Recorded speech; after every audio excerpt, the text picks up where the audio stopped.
Esta casa respira conmigo y todo lo veo. A Caroline. Colaboradores. Autora, Miriam Chapela. Ilustradora, Ana Paula Chapela, editora. Adaptadora, Mariana Chapela. Introducción. Isabel Capelli es una bondadosa madre que decide mudarse a una casa antigua, realmente hermosa, junto con su hija pequeña Ángela. Pero este hermoso nuevo comienzo se ve trastornado por cosas aterradoras que suceden en una habitación cerrada desde hace muchos años. En las noches parece ser que la casa respira, pero tan pronto como Isabel nota esto, recibe ayuda de un extraño llamado Richard Stone, quien con apoyo de Young las ayudarán a desenredar el misterio que encierra la casa que respira. Prólogo. 1908, Ciudad Lixie. Caroline, una mujer de belleza magnífica y simple, se paseaba nostálgica por el bosque que rodeaba su casa. No era nada apropiado para una dama de la aristocracia como ella, pero estaba saturada de todo lo que tenía que hacer durante el día, así que se escapó de su dama de compañía. Aprovechó aquel momento para respirar profundamente, inhalaba con lentitud y fuerza, y exhalaba de la misma manera, gozando de llenarse los pulmones, sin que nadie le dijera que no era propio de una dama respirar así. A veces pensaba para sí misma que las reglas de las damas de sociedad eran terriblemente abrumadoras. Mientras se paseaba por el bosque, vio a un caballero distraído. Al parecer, él también daba un paseo por aquel bosque. Él era de melena dorada y traje negro. Aquel varón le pareció elegante, atractivo y joven. Ella de inmediato sintió un latido dentro de su corazón. De pronto se imaginó que aquel caballero podría ser gentil, amoroso y apasionado. Entonces, al comprender lo que pasaba por su mente, asustada se escondió detrás de un arbusto sin que el caballero la viera, pero al hacerlo, golpeó algo duro, y cuando se dio la vuelta, aterrada, vio de quién se trataba. Era Charles, su marido. Él la miraba con violencia, así que de la misma manera se la llevó de vuelta a la casa. Cuando llegaron de inmediato, la subió a su habitación furioso mientras le gritaba: «¿Desde cuándo me has deshonrado, mujer? Faltaste a tu palabra». Caroline lo miraba aterrada desde el suelo de la habitación, donde él la había empujado, y desesperada le gritó: «Tú no sabes nada. Yo no soy como tú. Yo sí me he mantenido fiel ante nuestro juramento con Dios». Charles, furioso, se acercó a ella, gritándole en el rostro: «¿Es porque soy un simple burgués? ¿Por qué tu familia no tolera que te hayas casado conmigo? Ustedes me debían dinero». Caroline, furiosa, le dijo: «Nosotros te salvamos de la ruina. No eres más que un cobarde y patético hombre». Charles, envuelto en ira, le gritó: «¿Cómo te atreves a ofenderme de tal manera? Te voy a enseñar a respetarme». Entonces cualquier atisbo de esperanza se perdió. Capítulo 1.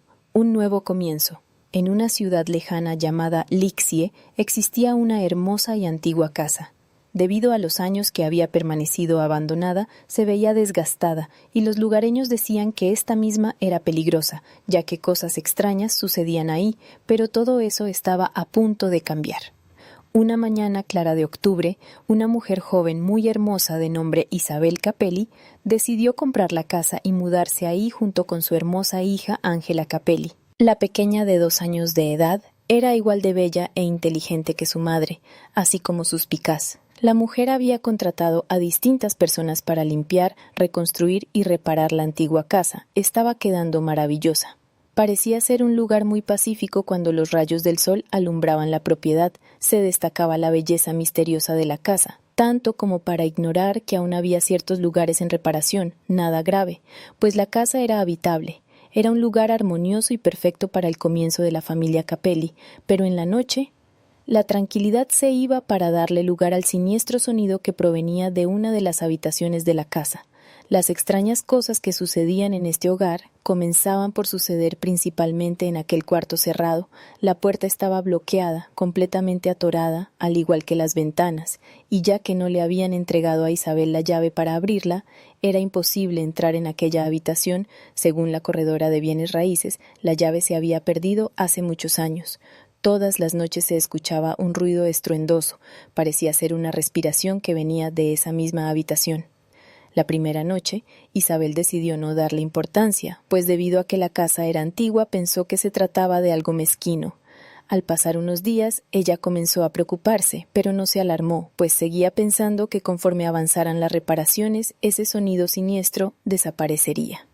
Una mañana Isabel pidió a los trabajadores revisar toda la casa para asegurarse de que el sonido no provenía de ningún daño grave, pero no encontraron el origen del sonido, así que los trabajadores decidieron ir con Isabel a la habitación donde se escuchaba aquel sonido aterrador. Intentaron de todo para abrir la habitación, pero no hubo manera de entrar, pues cualquier cosa que ocuparan para intentar abrir se rompía sin motivo alguno, por lo que se decidieron a buscar otras medidas para abrir la puerta sin destruirla, pero tomaría varios días encontrar la más adecuada.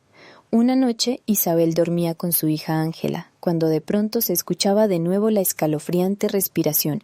Esta vez era tan profunda y real que la madera parecía hincharse y luego volver a su sitio. Incluso Isabel podía sentir el aire de tal respiración.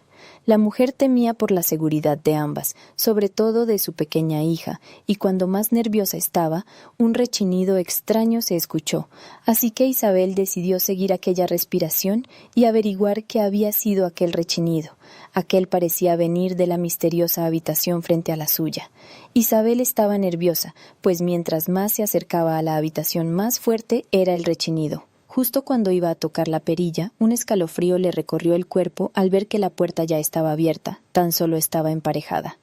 De inmediato Isabel supo que aquel rechinido lúgubre había sido la puerta abriéndose. El corazón de ella palpitaba con tal fuerza que no podía dejar de temblar por el temor a que estuvieran en peligro, por lo que antes de entrar a la habitación volteó a ver a su pequeña Ángela, quien dormía plácidamente.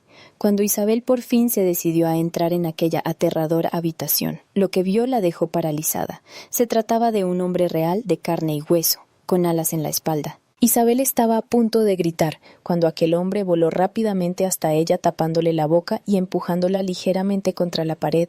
Después sus alas desaparecieron y a pesar de que ambos tenían los pies en el suelo, Isabel sentía que sus piernas también desaparecían, pues estaba muerta de miedo, pero de un instante a otro ella miró los ojos de aquel hombre, que le resultaba tan extraño, no por la mirada, sino porque de inmediato se tranquilizó sin explicación alguna. Además, ella notó que el palpitar de su corazón se sincronizaba al ritmo que el de aquel hombre, pero resultaba difícil concentrarse, pues la respiración extraña seguía abarcando toda la casa, hinchando la madera y volviéndola a su sitio. Justamente, donde se encontraban ellos parecía hacerse más fuerte. Era un tipo de respiración diferente a la que habían escuchado antes. Esta era más como un jadeo animal. Hasta que, de un rincón de la habitación, se dejó ver un lobo blanco enorme con grandes alas. Ella estaba tan alterada que apartó la mano del joven y le preguntó susurrando de forma histérica: «¿Quién rayos eres tú? ¿Qué hace ese lobo o lo que sea en mi casa? Lárguense ya», dijo con furia y miedo al mismo tiempo. Mientras tanto el joven se sintió ofendido y respondió: «Soy Richard Stone y deberías de ser más respetuosa, sobre todo con el lobo. Es el protector de tu casa por las noches, pero cayó enfermo y yo lo estoy cuidando. Ahora, si me disculpas, tengo que revisar que el resto de la casa no esté invadida de esa magia negra que está hinchando la madera del techo. Pero antes que nada, ¿cómo te llamas?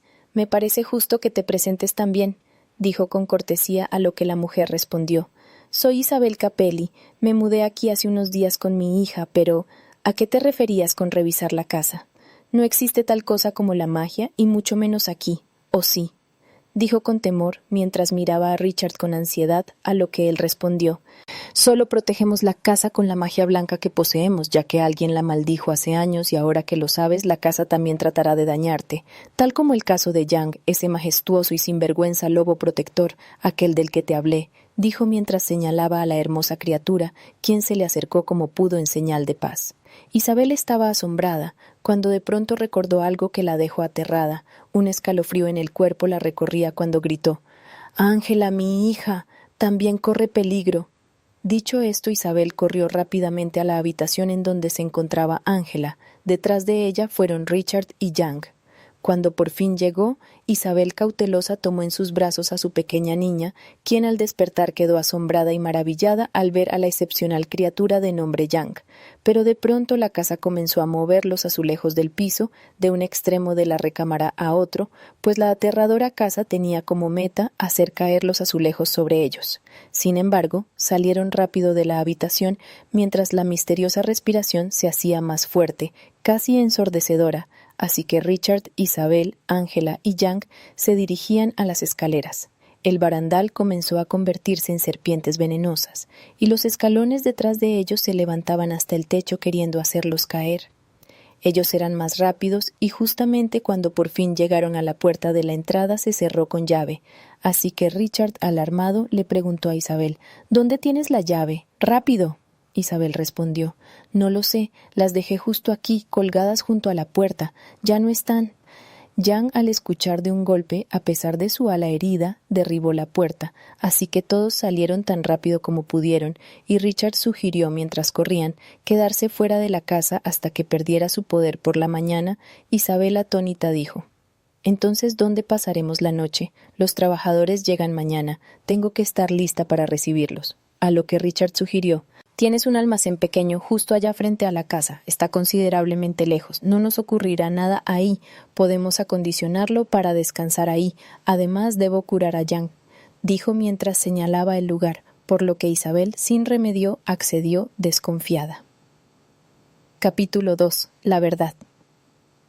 Todos se dirigieron al almacén, donde había todo tipo de cachivaches y cosas viejas. No se veía del todo acogedor, pero había resultado beneficioso que Isabel hubiera limpiado el lugar un día anterior. Entraron y comenzaron a instalarse. Isabel acostó a su hija Ángela en un pequeño sillón que ella había guardado ahí tras la mudanza.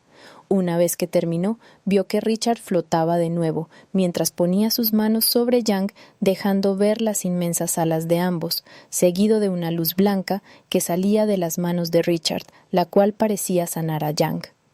Isabel estaba realmente sorprendida y maravillada ante la magnífica escena que acababa de presenciar, así que no pudo evitar preguntar: «¿Cómo es que puedes hacer eso? ¿Qué eres?». Richard, irónico, respondió: «Augh, eso suena un poco despectivo. Soy un poco complicado, no sé por dónde empezar. Digamos que soy mitad ángel, o si quieres llamarme hechicero también lo aceptaré, aunque en mi opinión no es del todo correcto», a quien le tiene gran admiración por su capacidad de clara enseñanza. Una de las frases que siempre le sirvió de guía en su vida es: «El valor no es la ausencia del miedo, sino el conocimiento de que hay algo más importante que el miedo», de la película El diario de la princesa.